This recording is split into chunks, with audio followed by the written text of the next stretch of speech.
That Hey everybody, what's going on? It's Spinner Rack here. I'm here with my boys Petey and Cal. Today we're going to be talking about that whole gameplay, GameStop and AMC. The stock market's going up and down. People are fighting with Robinhood. So we're try to see how we can explain this in comic book terms. In terms of the comic book market, what happens when comic books are sold and bought.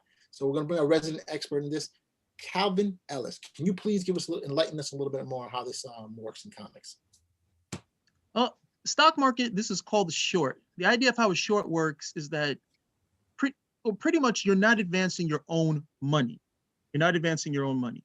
So you would go in case of GameStop, you think the stock is going to fall. You don't think this company is going to improve. You think it's going to fall. And the shares usually are cheap. So let's say that their shares are like $100. So what you would do is you would put in a buy for, say, one share of GameStop.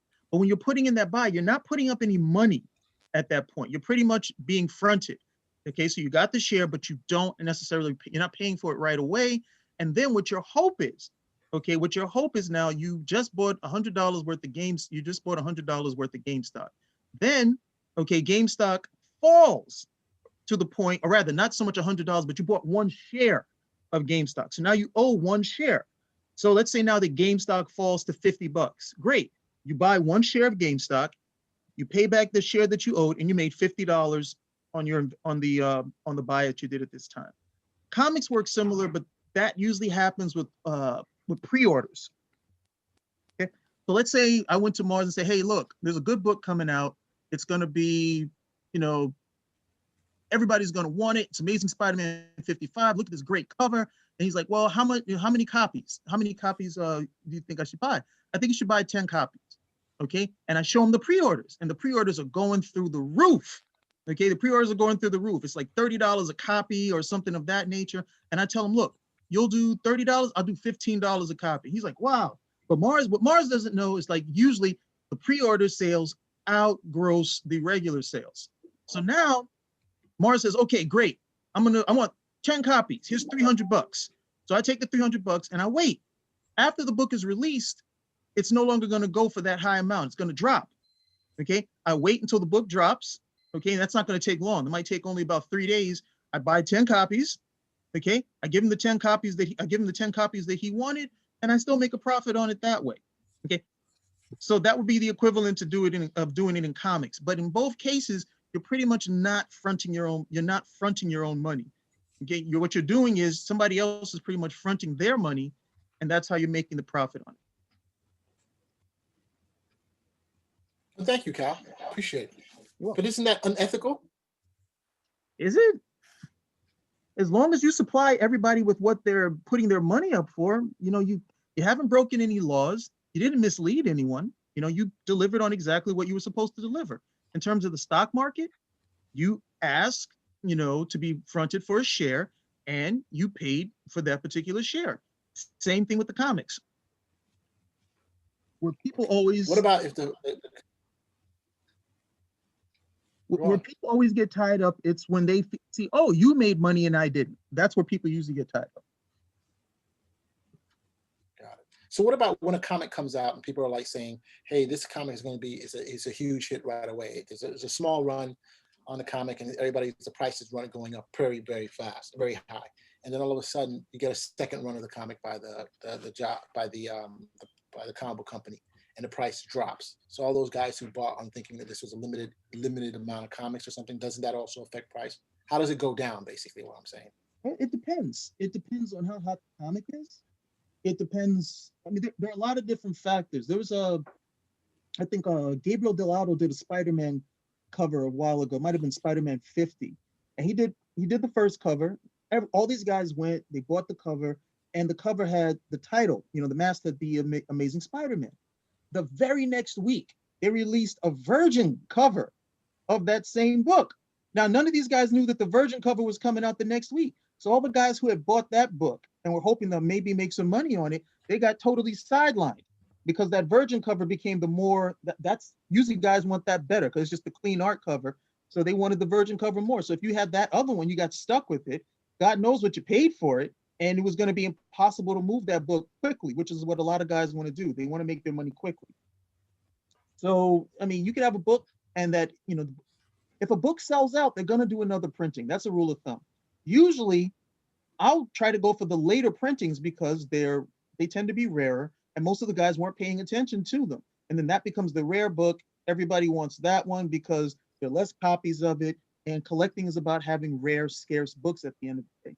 You want a key book, you want it to be rare, you want it to be rare and scarce if you can do that, and that works out. Other times they make so many printings, like fourth printings, fifth printings, that after a while it becomes very hard to say which book you should buy if you're buying it for investing. If you're a collector, it kind of forces you to buy all 5 of them.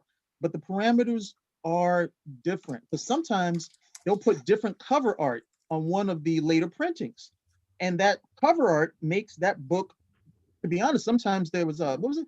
I believe it was Silver Surfer. Was it Silver Surfer? Silver Surfer number 4 or 5 had a variant cover for the second printing, and it was with Null, the symbiote god, on it, and that turned out to be worth more. That turned out to be worth more in some cases than the first printing. So it differs. And with comics, there's not a straight line between how it works with comics and how it works with stocks, even though there are some parallels. So it takes time, it takes experience to know, okay, this looks like a good buy and this doesn't. And in terms of collecting, hey, you collect what you like. Well, I had a thing I wanted to interject. I had something I wanted to interject, was that it's not recent, but a few years back we had Rob Liefeld, who didn't have much, huge success, but he had some buzz around some of his projects like the Teen Titans, Hawkman, and Deathstroke. And at some point, he went back to Marvel to do Major X. Now, I only know from his podcast where he said that Marvel wasn't interested and there wasn't many variants for his Major X title. I was looking at it like this, like the sort of buzz that happened when Major X happened, even though it was like Deadpool 2. Like, how do fans just sort of clamor for sort of that stuff where it's like, we've already seen X-Force happen. How could it happen again when there's not anything really changed and the character looks like Deadpool? Like, there's nothing really that much different, but it was such a buzz around this thing. And he even said that Marvel wasn't interested in it. They didn't only had like 2 variants for it, and it was a buyout. Can you sort of say what was going on around that time and why it would even hit, or why this would be big with the fans? Major X? Yeah, and the collectors. Major X was a limited series. Rob Liefeld was attached to it. And a lot of stuff a lot of the hits in comics are the same hits. Low print run issue, certain types of cover art, first appearance of a new character, et cetera, et cetera. So a lot of the guys into it, like, well, this is a limited series. Rob Liefeld is doing it, and who knows? Major X may be the next Deadpool. So let me get a whole bunch of these books. Let me get a whole bunch of these books just in case. Maybe I'll track down Rob Liefeld at the next convention, and I'll get him to sign it, and then I'll just sit on it. If you look right now, that book isn't really doing. If you were to look at the book right now, it's not doing too much. Mm-hmm. But it was a safe enough. It was a cover price book. It was a safe enough bet. It was that book, and then there was a little controversy over the whole thing because Liefeld, he did that book, and that was supposed to be the first appearance of Major X, but they released Spider-Man and Deadpool 47, I think, a week before, or something of that nature. And of course, Liefeld was really unhappy about that. He said, he will never sign that book because they were trying to undercut his first appearance. But both books, went up in value. They were selling for higher amounts. So that was part of it as well. But a lot of the stuff in comics, it's deja vu all over again. Hey, what? Remember how this hit? And then I don't want to miss out. Remember how this was a first appearance, and I don't want to miss out. Look at what was this character? Punchline. Punchline debuted, and guys went crazy for that book. And why did they go crazy for that book? Harley Quinn. Everybody looked and said, "Oh no, I'm not going to miss out. I never, Harley Quinn came, and I never paid attention to that book. I'm not going to be dumb and miss out again." And before you know it, that book, there was an error variant of that. It was just a darkened page in the book. and somebody was able to sell that book for $800, which I thought was madness. I was like, you sold that book for $800?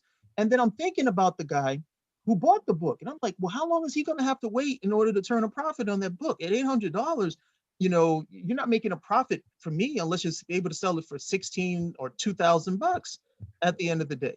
So, these guys are, there's a lot of money right now in terms of investing in comics, but stuff like that, I'm like, well, that's a big thing. But then these guys are out. I mean, to be quite honest, when guys do that, they're trying to snare a sucker. They're trying to get somebody who's buying on impulse and thinking, hey, I got this first appearance, rare, it's rarer than rare. This is going to be a good investment at the end of the day. But you are really hoping that something happens with that character. Harley Quinn, it took a couple decades, for her to reach the popularity that she has right now. This character's popularity is based on the fact that, hey, look, it's another female character working with the Joker like Harley Quinn. I don't want to miss out because the potential is going to be there for this to happen again. So a lot of times with comics is guys are reinvesting and hoping that what happened once is going to happen again. And a lot of times it does.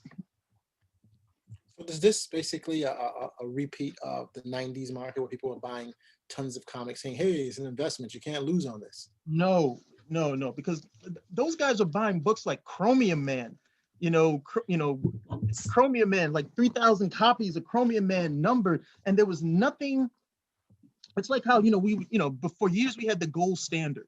So, you had a dollar, but the dollar was backed by what? The dollar was backed by gold. So it was like, all right, so if this happens or anything of that nature, no. We got gold here that can back up exactly what's going on. That was the problem in the 90s. There was no backup to any of those books. When guys came calling for their money, and one, it was so much, those books were so inflated, so many copies of them. And then he was like, I can't give you any money for this. That was like literally, hey, these are just fun books, man.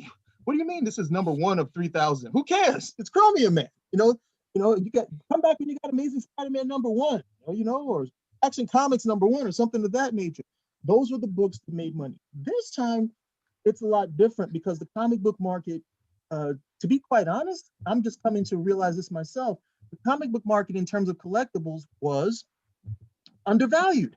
The only books that they would put money into were like these big major keys, like the first appearance of Wolverine or first appearance of Superman, first appearance of Batman. Those were the big books, and everything else, were collectors, and collectors could be very parsimonious, this, that, and the other. But it changed once you had grading.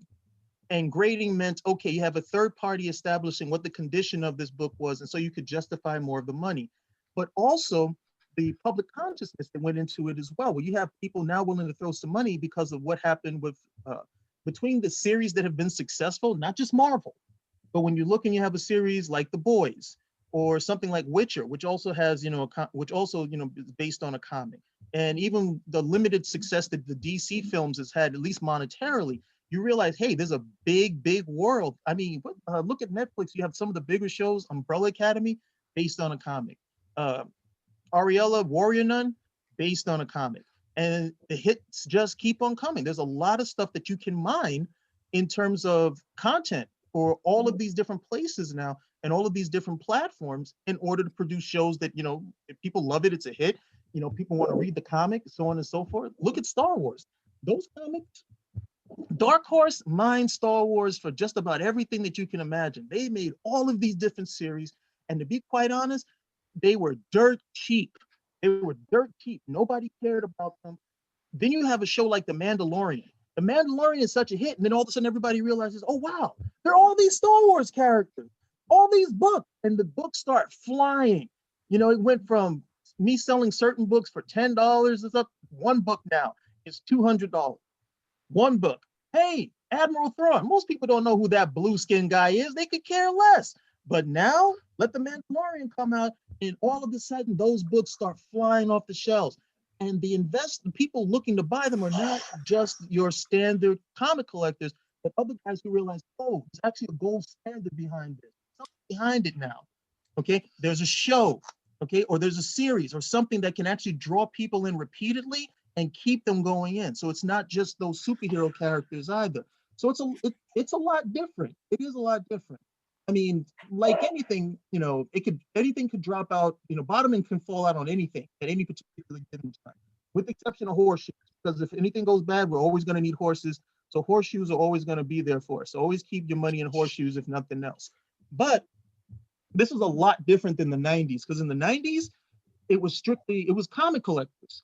It was comic collectors. And a lot of these guys got into it thinking they were going to make money. And then when they went to the comic stores to go get their money, the comic store was like, hey, I mean, that was worse. That was like, that was like the stock market crash.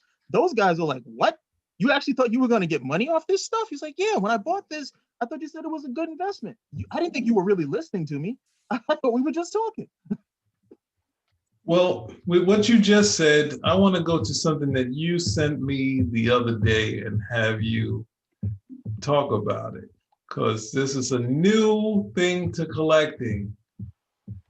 Having a share in a very valuable comic book. Is this the way to go? Is it a bad investment? Oh, you mean the thing I sent you the other day about taking a book like Batman #1 and Yeah, I got it right here. You see it, right? You see it? yeah, I know it because I sent it.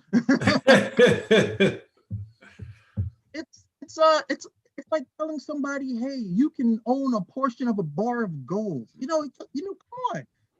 How do you share a bar of gold?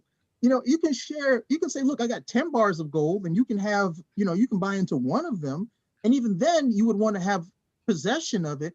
But how do you own a share of a comic book? And then it becomes the same dynamic. If you want to, let's say, okay, fine, you paid into this whole thing and you paid $500. So you got a share of this particular comic, and there's like 100 shares in it, whatever it may be. You decide, I don't want to be here anymore. I want to get out. Well, what happens? How do you get out? Are they going to just give you your money back? No, you're going to have to find somebody else to buy that share, meaning you're going to have to convince somebody to buy you out so you can actually get your money. You know what we call that? We call that a pyramid scheme. Okay, that's what we call that. Okay, in order for you to make money, you got to bring somebody else in. I thought it was a timeshare. Actually, a pretty interesting idea, because when you have securities, like this is basically how Robinhood people are able to buy shares of really expensive companies, where they get a fractional ownership of a particular asset or a particular stock or whatever. And I guess they're trying to convert this into the exact same thing. If the company holding it is legit, then it makes sense. If it's not legit, then I would say no. But if you pay, I don't know what they're asking for, $80 a share for an $80,000 comic that's worth $80,000, and it's limited to just that. And if they sell that comic to someone, or someone believes the comic is worth more, they're willing to pay more for your share. You've made money. So that's exactly how the stock market went. So you're basically saying this particular thing is the company, you buy it for $80. I don't know the specifics. I'm not an investor in this. I haven't read the due diligence that they have for, or the investor package that they're talking about. But I'm just saying it's the same thing as in buying a stock. So if everything follows that format, then it's not a bad idea. It's a pretty good investment, especially, I don't see how it could follow. let's say, for example, sorry? I don't see how it follows that. So if Goldman Sachs, huh? But I'm saying if Goldman Sachs said, hey, we're going to do this thing where we're going to allow you to buy shares in the top 10 comics or the top 20 comics, Superman #1, Batman #1, or whatever, and all you have to do is pay $80 per share, and at a certain price, you can sell your thing to somebody else. They own it. Goldman Sachs owns it, and Goldman Sachs is the bluest of blue chips financial companies. They own the Batman, but they will allow you to sell to anybody else. Of course, they're going to get a fee or whatever. But yeah, but someone comes to you and say, "Hey, what are they going to base the? I'm just saying on the comic retail market. What are they going to base? How are they basing the sales on a whole bunch of stuff? On the this last purchase of that particular item. Someone buys it for $1 million. It's not worth $1 million. You can't base the value on that. When you base the value on a company has regular earnings. They have quarterly reports, that sort of thing. These books aren't sold quarterly. They sell once in a while, if that. Like but what I'm saying, they put value on art that doesn't sell regularly, and that's very highly speculative. The Mona Lisa doesn't have no one sold another Mona Lisa. There's only one Mona Lisa. But they could. Technically, you could. You can't buy technically could. That's what I'm trying to say. There's only one Mona Lisa. Okay, there are more. Right, There's but more I'm than just one not. copy of Batman or Action Comics. Okay, so you buy the Mona Lisa, There's you're the one, but sole there's a owner. limited. There's a limited supply of it, but I'm just giving that an Oh, example. There are other art There's by no done by other limited artists, and supply I of the think Mona Lisa. There's only one. Comic I'm art. saying we're not sticking just to that. Huh? I'm saying you can definitely do something similar. There's not going to be, let's say there's 50 of this particular comics or 100. You would do your due diligence to make sure there's a market for it and that there's only a limited amount. So even if they sold it, people will probably either have to buy it fractionally like this or will have to pay the full 80,000. So what there's a if I possibility. paid? What if I think pay the 80,000? Do I just take it home or they hold on to it? Say I got 80 no, shares. you own it. Yours. It's I the should same take thing with that the shares. home. So then why And would you you take do it that? home. Just go to an auction and take the book. But you don't have 80,000, and you think that this comic No, is going I to have continue to go in 80,000. price. I He want to just buy said, it. he just said, I have $80,000. Okay, so If I own you have, every but most single people share. don't. It's But that's- mine now, right? No, but I'm saying many people, That's most people the don't issue. have. Many people don't have. Isn't it the same thing Many with the people don't have company? the 80,000. If I buy all the shares, I own IBM, right? But you There don't you have the $20 billion you ought to buy it. So you want to say, I think this company is a strong company. I want to support it, and so I'm going to buy it. Now, for example, you're saying the financials. Sometimes the financials don't measure up, but people believe in the company. Or there's something else, like in GameStop, where there's a fight between the small investors and the hedge funds. So where the financials, because people are buying their games online more, and so the financials actually look bad for GameStop. The whole reason this whole crazy stuff happened with GameStop is that the hedge funds are like, yo, this company is not going to be able to make its numbers. It's because of the pandemic. They're getting eaten up online stuff. So they said, and so they were like, yo, we're gonna short the stock. So what happens is the small investors like, no, we're gonna fight this. We think you guys should be doing some of this stuff. Yeah, that's so not what the fundamentals about, matter. That's not what we were talking about. No, but what I was using that point because of your financials, and that's the point I was making. But I'm saying you don't have to. If you believe this comic works, you want to. But I'm saying they do it in all kinds of other things too, bro. There's different art. I don't know about the other things. I know about comic books. There's no financials in a comic book. All right. There's no financial. I'll have to call this one because we've hit an impasse on it. But the shares of the comic book don't seem like it's gonna work. And we're gonna wrap this guy up, okay? I think it could work. Oh, trust me, there'll be some guys out there who will be like, "Wow, what a bargain! Get on this." So Mars, looking and see. What are you looking for? I don't know. They do it.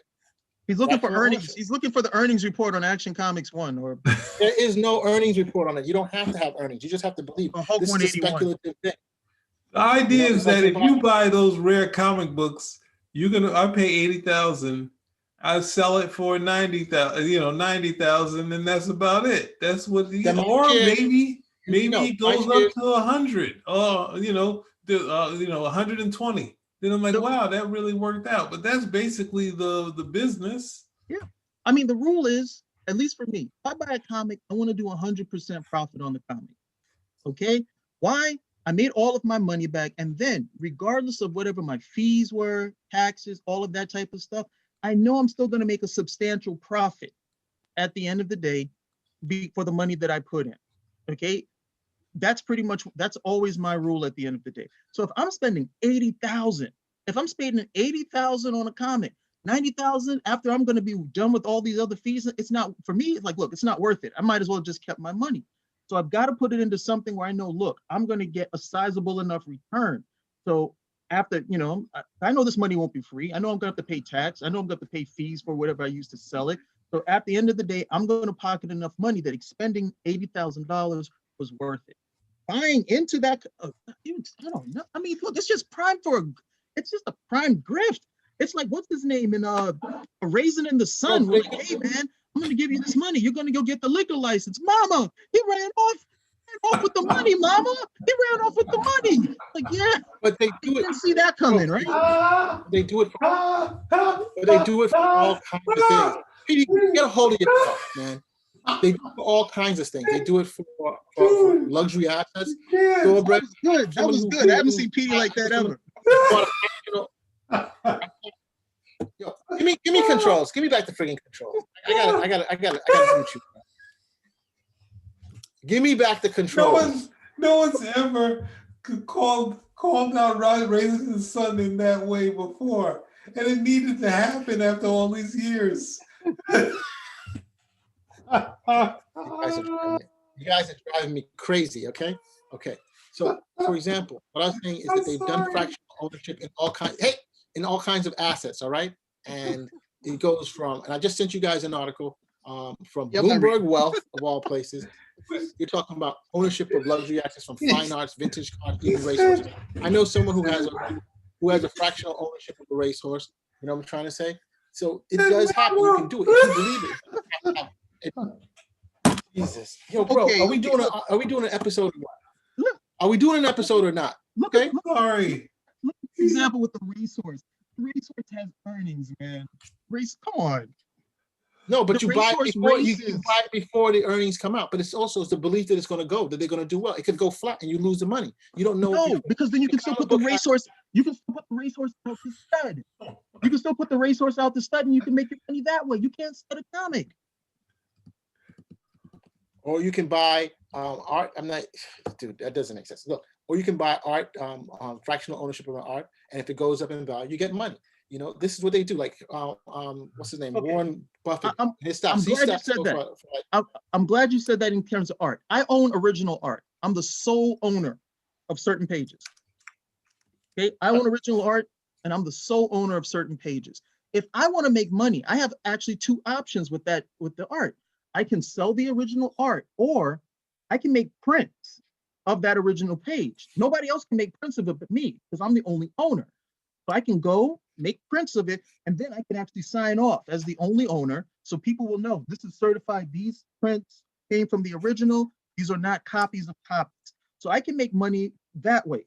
Okay, so there's different ways to go. There's different ways to go about it when it comes to an original piece of art, not necessarily the Mona Lisa, but the original piece of art. It's just, I mean, look, I really don't want to, I'm not trying to make this into some, line argument with you. It's just very different when it comes to a comic book. I'm saying it's an asset. Any asset, whether it earns money or not, can be sold. Period is that. And the point I was just trying to make is that you can do it. It's just, you're saying that because you're saying, oh no, this is a comic, but it doesn't. If you believe like, hey, this comic that came out with, I don't know, you buy the Batman Damn #1, right? And you're like, yo, I'm gonna buy it now. I can't afford the $1,200 they're charging right now, but I'll buy it because I think the value is going to double overall. Or so I'll buy this original piece or this unique piece that's going for $10,000 or whatever. And you hope you will hold it for a little while and hope that the price will go up. It may not, and so it's just a piece of paper, or you spent your $10 or $20. That's all I'm saying. Anything can be fractionalized and sold. That's what the whole thing with the stock market. That's a piece of the company that you're getting, a piece of ownership that you can possibly have future. The same way you can sell art, you can sell buildings, you can sell all kinds of things, But Bain, no, it is. These guys do all kinds of things. These stockbrokers and these financial guys. And they probably somebody's already doing it. I guarantee you. They do syndications where they're like, all right, it's not selling a stock, but they're like, hey, I want to buy these things. You come together in this group and you guys each get a piece, but you got to pay me up front. And when the syndicate buys something, the house, the comics, whatever it is, if the value goes up, then people buy out of the syndication after a year. The hedge funds do it all the time too, where they get into a partnership, people buy into the partnership in the hope that they'll make money with whatever they buy in the future. They have hedge funds for art, hedge funds for real estate, So it can be done. And they haven't done it in the comics, but it can be done. It can be done. That's the only point I'm trying to make. So I just say, as long as the group who's doing it is legit, that's the key thing. If they're not legit, then don't do it. But these things, you have to look at the cost. Some of those things are going to be very, very expensive. And we lost PD clearly because he couldn't control himself. I'm here. Yeah. I've been as a professional as I've always been. Okay, I think this is where we leave off. Once again, thank you everybody for joining us. If you enjoy what we're talking about, give us a thumbs up, comment, spin a rack. Out. Okay, I don't know if I can do another episode.